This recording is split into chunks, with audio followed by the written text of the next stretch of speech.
Hey everyone, and welcome back. Want to connect your favorite tools to Bitrix24 without paying extra? In this video, I'll show you the free apps you can integrate right now. First, for email, go to the CRM and find the email section. You can connect your Gmail or Outlook account for free.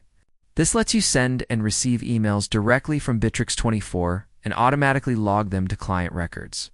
For telephony, check the telephony settings. Bitrix24 offers a free phone number with limited minutes. Or you can connect a SIP trunk from a free provider for calls.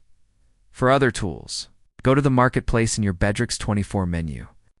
Here, you'll find many free integrations. Search for apps like Google Drive to link your files, Zoom for meetings, or MailChimp for your email list. Click on any free app and select Install. You'll usually need to sign in to the other service to authorize the connection.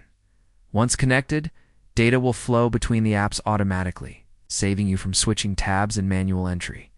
And that's it. You've just expanded Bitrix24's power by connecting it with other essential free tools. If you connect a cool free app, let me know which one in the comments. See you in the next one.